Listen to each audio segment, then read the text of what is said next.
You remember when in WandaVision, Vision talked to, I guess it's White Vision, and they had this conversation about anesthesias or something in a ship, and it completely destroyed what would have been a really epic battle. Well, the same could have actually have happened if only T'Challa could have sat down with Thanos and told him, hey man, that's not cool wanting to destroy half the universe. And then Thanos would have been like, you know what? I didn't see it your way, but I do now. That's 3 phases of the MCU that could have been taken care of with conversation. You know what, Marvel? I'm glad you're figuring that out. I'm glad you figured that out. That, you know what? All we need is to have these is to have these villains just talk with the heroes, and you know what? Completely and totally changes their plan. They won't want to annihilate Earth anymore or completely destroy, I don't know, the fabric of the universe.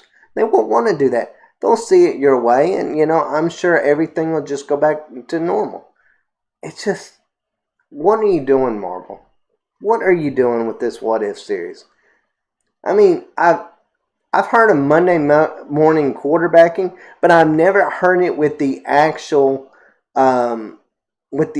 series or corporation that is doing this. Like, I mean, that is so freaking crazy to have Marvel come out, create a series, and be like, you know what? Everything that we've done the past decade has completely and totally been wrong.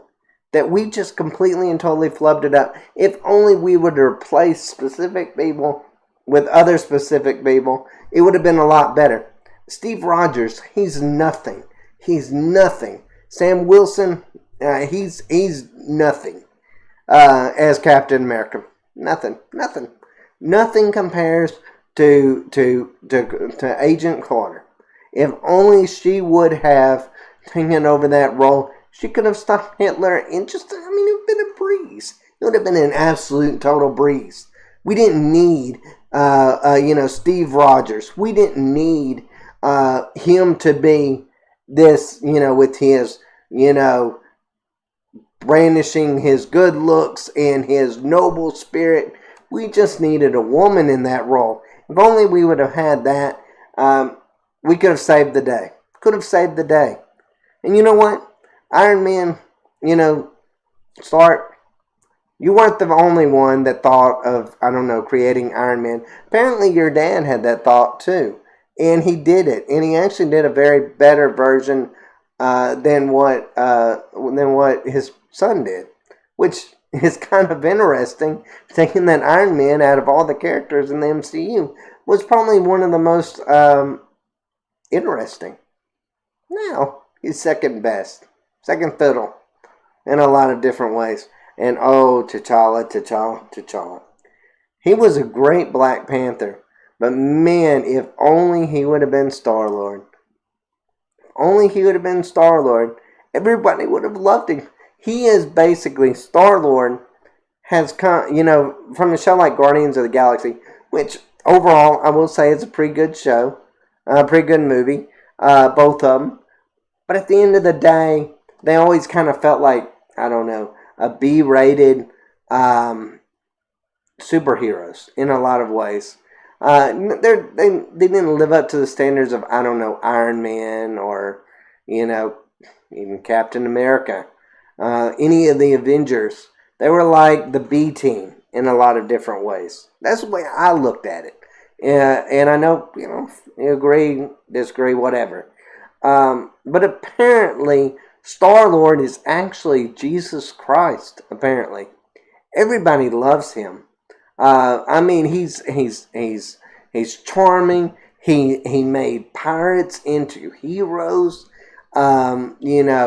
Thanos himself just falls down and just is like thinking, what a great guy. I don't even want to destroy half the universe anymore. Just simply because his persona is just so exhilarating. It's just so contagious.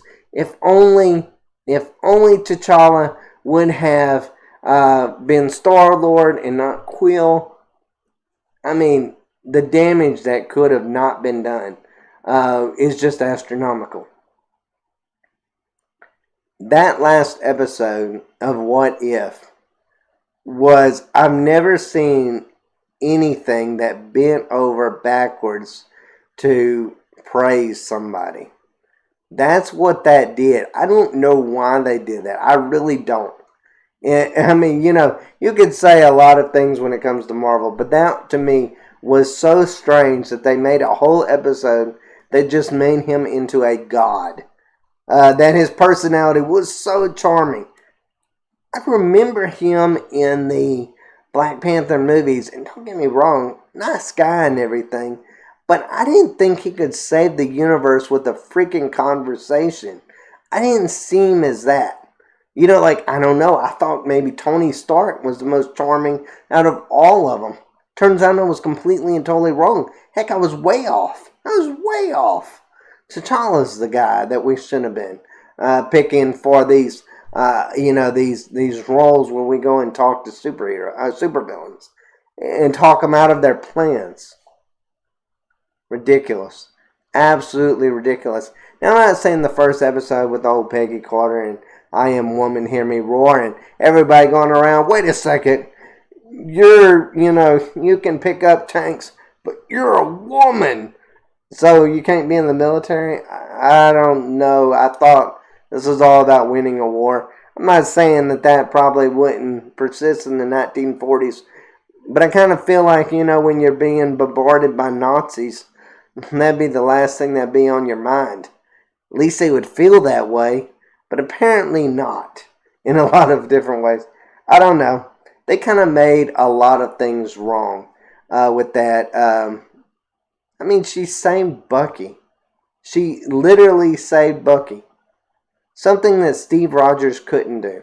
Something that was his biggest regret. And she saved him. She's a better Captain America. There's just no two ways to put it. She's just better. And now every time that I watch any of these Captain America films, I'm going to be thinking that very thing. I'm going to think, oh man, Steve Rogers is no Agent Carter.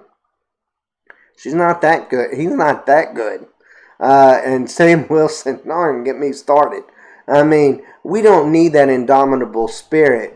We just needed a woman this whole time to be in that role. Why didn't we think of this? Didn't Captain Marvel, tell us everything we needed to know about a great superhero? Ridiculous. Absolutely ridiculous, Marvel. Your pandering is ridiculous. Truly is. It's almost inspiring in a certain way that you would go so out of your way to even ruin everything that you've created just to pander. That's really what it feels like in a lot of different ways. Guys, let me know what y'all think of the What If series. I thought it was going to be different. I really did. I thought we were going to have, you take Steve Rogers and have him join Hydra. I thought it was going to be something along those lines. It really does. It feels like a superhero version of Wife Swap. It really does. And it's kind of embarrassing in a lot of different ways because it's so clear cut. You can see that it's just straight up pandering. Into what crowd? I have no earthly idea. I guess the woke crowd, but they're not going to watch it. When are you going to realize that, Marvel? They're not watching it. They're not going to watch it. So just stop. Just stop. Just make something that's enjoyable. This to me just felt really far-fetched that you have her.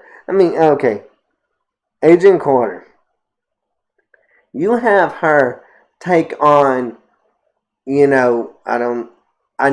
don't know the name of them, but I know in the comic books that they're, these big rulers in the universe, that they're kind of like squids, and they're like world destroyers. And then she just goes in there and kills one, I guess. No other Captain America could have done that. She's a God Destroyer. Literally. Literally a God Destroyer. Just with the serum. I mean, a superhero serum. Just crazy. Just absolutely crazy. Guys, let me know what y'all think. Did you love it? Did you hate it? I thought it was really ridiculous in a lot of different ways. I thought it was below par. It kind of was boring at times. Just to watch it. It really was. I was kind of bored.